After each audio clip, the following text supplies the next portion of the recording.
Two.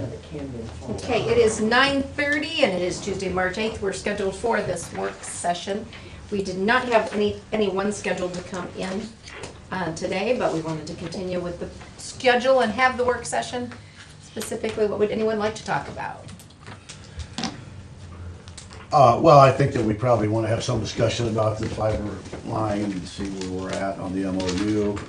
I wanted to have a little bit of update on the Wolf Creek situation we've talked about a couple of times. All right. And I don't know if we need to have a preliminary discussion about the JJC or not. Okay. Starting with the fiber project, the update is that there is an opportunity for a grant up to 500, I'm just make sure I got this right, 500,000, I'd make sure anybody doesn't know what's going on, $500,000 for, it's under the, what's the grant under? The local government initiative. Innovative funds? Yep. Okay, and so if we have 5 partner entities, it's up to $100,000 each, max 500,000 that we can go for towards that project. Right. And then there's a study that was already done that, and therefore we are eligible for a loan, a zero interest loan of up to $500,000 That's correct. as well. And that's under the same, is that under the same department, or I thought that was the safety services? The new one is a safety services grant, but it's going through the same process as the local government initiative funding, which that was the loan for the IT originally. Okay, so we had the LGIF study. The loan comes through that. LGIF instituted the safety services grants, and we're eligible through that with what we want to do with the fiber optic and the connectivity of many safety services aspects all around the county. Okay, so from there, it was a matter of the North Central Ohio Council of Governments was asking if we wanted to proceed with a memorandum of understanding to be part of the application. This is an agreement to be one of the 5 entities, part of the application to apply for the grant money. As my understanding, the loan money we're already approved for. It's just a matter of how we're gonna move on that, and I think actually that's the one with some deadlines, because it was approved a while ago. They've asked for an extension, and we needed to get a plan in place to make good use of that loan. And this new grant opportunity might make it possible, because we're looking at $1 million project. And that's what it's gonna take to do it and do it right. So we're at the point of deciding, I guess, where we're at with that memorandum of understanding and what we wanna be part of it. You participated in a meeting earlier this week. Unless you update from there, what you learned. Well, I mean, there was some question. We know that the loan really doesn't have many strings attached. It's the loan that we can do whatever we need to do with that to improve safety services. The grant has some strings attached in that whatever the plan of action we put forth in that grant application, and the kinds of equipment and the kinds of lines we want to put in have to be part and parcel of that grant application. So once we submit it, we have to stick to that plan. So the question is, if there are alternative plans out there, can we change in midstream? There have been some answers, yes and no on both sides, but we think that the answer is no. Once you submit the grant and you structure it and show what types of equipment and where the lines are gonna run, you need to stick to that plan. So, on the fly, we have had other people come in and say, we think we can do it more efficiently, we think we can do it less expensively. So that's where the bug is. I think they have to submit the grant application by March the 20th. 21st. 21st, and so we need the city and the county to agree to the collaboration on it. I said I don't have any problem signing the memorandum with the city, as long as that memorandum is ambiguous enough to allow us to change what we're doing, if it shows that an alternative would be more efficient and less expensive. And I think Derek was going to look at that MOU and advise us as to whether we could or couldn't sign it based on that premise. Yeah, him and Brent both had agreed that the MOU was ambiguous enough to cover that. So I would think that then during today's session, hopefully we can go ahead and get that portion of it signed, and then let the the people that are working out the technical aspects of this come up back to us with a solution.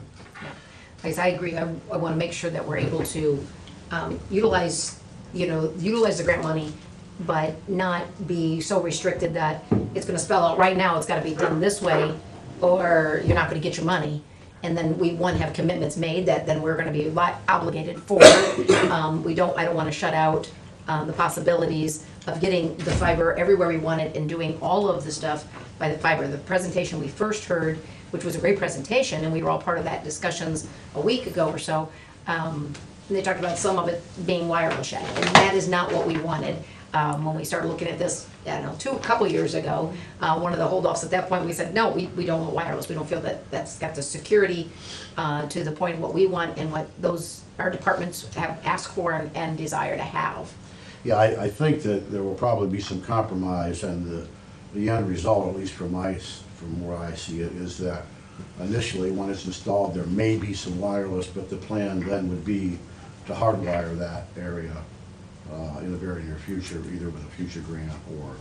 Yeah, Mike, Holly, if I can interject in here, in the meeting last week with Jake, our IT individual, he felt with certain modifications to the system that he felt it was much more secure than what he originally thought. And well, we could go ahead with the system, and the issues with the wireless that got to do when it's crossing a river or things of that nature where they can't actually get the wire in, Yeah. at the place that we got. So I think if we consult with Jake, the thing that concerns me, Mike, is I was unaware that there were some individuals or companies that come forward and had an alternative system to the fiber optics. I would suggest very strongly that they make a formal proposal to the commissioner and city council and do that as expeditiously as possible, so we can evaluate that before the deadline of March 21st or whatever that is. Yeah, actually, yesterday morning, one of them did make a proposal. Jake has been, I don't want to say camped out here, but he's certainly been here a number of times, advising us as to the best course of action. So we have had 3 or 4 meetings since last week. Okay, I believe Jake's going to be our point person here, because with the 3 of us know about wireless and fiber optic, at least from my perspective, would make a very short story. So anyways, the MOU is one of the issues that we need to get signed. I know the city council has scheduled 3 rapid succession meetings so they can get it done for them. So hopefully we can get that signed today and then worry about the details. Yeah, but those that have got an alternative need to come forth as quickly as possible to make an all-out proposal for what we need. Because I understand, if we apply for the grant, that we're kind of stuck by the guidelines of the grant that we applied for. And I know one thing that they were gonna, Jake had said in talking to him after that meeting out there last week was, in some of the things, maybe some of the offsite backup stuff or whatever it was, that there was more of a need for that for the city than what we had. I just think that's one of them. And he was talking about maybe breaking that down. I don't know if he was able to do that, to say, that's something the city's going to need. Are we able to, outline the services if we're gonna figure out how the grant is the grant, but who gets the biggest benefit of all that, or if it's all equal, and then the payback on the loan, and there is payback, it's 0%, but there is a loan to be paid back. Right. So who's utilizing the services and what that percentage is. It was thrown out that possibly like we're doing the Justice Center, but we're gonna have the chance to get all those things established with this stuff, not, the MOU is, I know, it commits us to being an applicant, so Right. they can proceed with the application. Exactly. Well, we got to sign it before we read it. Yeah, Yeah. great, just like Congress. All right, well, like I said, long as we don't end up, pigeonholed into something, Right, to vendors or anything specific. We gotta be able to make the decisions, once we know we've got the money, okay, yes, we need to have a plan first, but then how that plan gets carried out, I just don't want us to be strapped to something that doesn't fit by the time we have the money. You've got that MOU today. He's bringing it with him. Okay. Gary's He's gonna already be here. got John. he's already got signatures on the MOU from, I think, Bettsville, and he went to a couple villages, so he wanted us to sign that original. Very good. Okay. Mike, the other thing you mentioned was Wolf Creek. Yeah, I know, Holly, you've been working on that, and I know you've been working on it with Pat Sugar and with the engineer, and I really was at a handicap because you were at a meeting or something when Mr. Sugar came in, and I told him I would mention it, so can you bring me up to date on where that's at? Yeah, we waiting on some information back from Derek Devine, Mark and myself and Beth Deach from Soil Conservation Service met and talked about, you know, the facts of the petition. It was granted, we've been through the final hearing a couple of years ago now. Inventory was done a year and a half ago now, and how moving forward on this project, what has to happen to make it work. We can't use that old inventory. So I'm relying on their expertise and services to see how we can make sure we get an updated inventory. Make sure we're checking with Derek that, you know, we haven't slipped up anything with implementation of the petition process and having, as well as looking at what's the best way to get this done. Because there's the process of following through with the petition. There's also, you know, maybe do we do that, or do we take another step that still gets the work done? I'm not for anything that abandons a petition if we don't get the waterway cleaned. Mark proved that. That's why we granted the petition. You weren't on the board at that time. Fred and I and Jeff Wagner were here. But he proved that without, you know, doubt that the benefit outweighed the cost. And so following the law, we granted the petition. But so that's the stuff we're working through now. Okay. And they were each gathering their components, and then we got the stuff to Derek, and Derek was gonna get back with us and some more feedback, and our goal was by the end of March, because we need to get the inventory redone. So Mark has said he just doesn't have the time, as he was trying to do as much as he could to save cost. But we're gonna have to hire someone to manage, coordinate the project. And that all just goes in on the Cs and the assessments that go out there. So before we take that step and add potential costs, not to mention time has added cost, but we want to hear back from Derek. Okay, but this will be a revenue neutral situation for the county. Yes, there'll be some upfront cost for us, but the assessment, if it goes as a petition project, it's the assessment process. And so that all those tiers of folks that have water leading into, that's where the assessments are based on. Okay, thank you for that. Yep. And then, you know, we'll have some discussion in the meeting today about the headlines in the paper today, the Joint Justice Center. I had talked to, we have not talked formally about this in session, but we have talked about capping the city's contribution, basically their gross maximum price at $3 million, in order to allow us being the commissioners, to negotiate price and to move things forward and to be able to meet more frequently than the city is to make decisions about the building of the Joint Justice Center. What sense do you have about that proposal? How do you feel about that?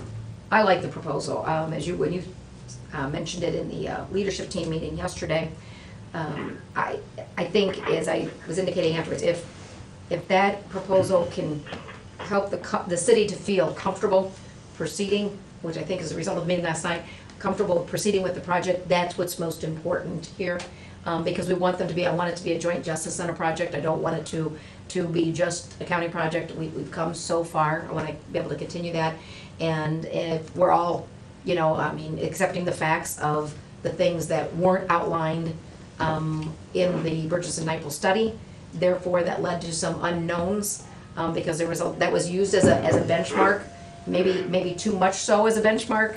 And so there's some cost factors. The ground, from the core borings they've done, that's leading to some unforeseen charges. So literally at the groundwork, there is a lot of dollars that out of the gate, and we know them now.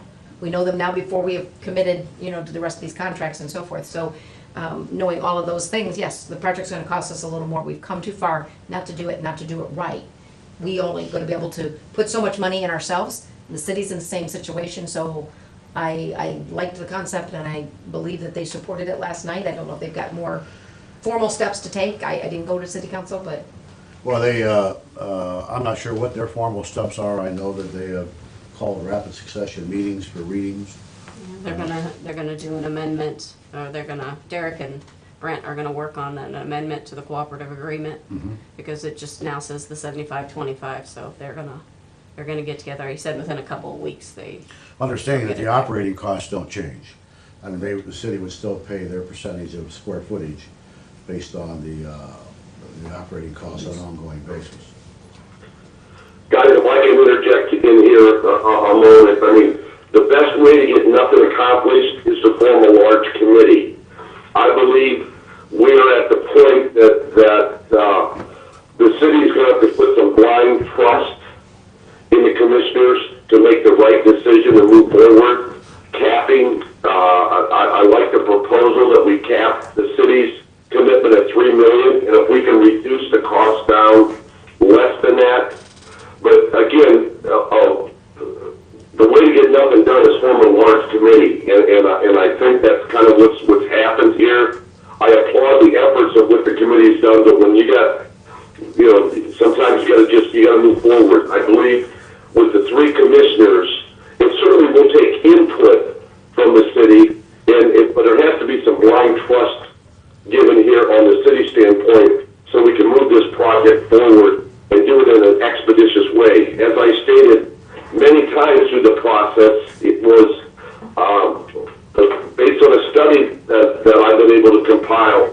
The average cost increase $35,000 a month on a project that was on a $10 million project. And so every month we delay this project, we're costing the taxpayers $35,000. So you look at it, if it's been a year delayed or whatever, and I'm not pointing any fingers in any place here, but I believe the responsibility needs to be put on the commissioners that we can move this thing forward, and the city's going to have to take some blind trust, realizing that it's capped at $3 million. And our objective is to get that cost down so we can not only reduce the city's portion, but we can reduce our portion too. And I think we can do that with the 3 commissioners here.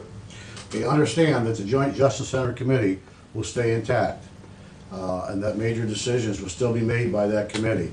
If there are any things that we need to be quick about, if there are increases in costs that come up, the commissioners would be able to approve those because we're on the hook for them, but that the process still remains the same. Fred, what you got to remember is we basically have the judges in a situation that their gross maximum price has already been established. Yes. But they're still full participants in the process.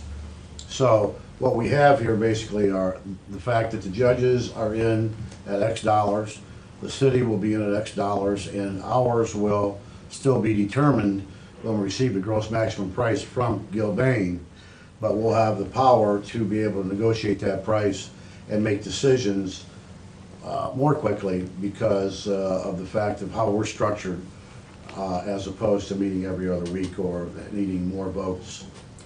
So that's kind of the reason that we want to be a little sleeker, a little quicker. And to your point about getting this thing done quickly, this is a path by which we can take to get a backhoe in the ground more rapidly than we might otherwise. I commend Commissioner Kirschner for bringing up the concept because, as he just clearly outlined, I think it does allow this project to move forward.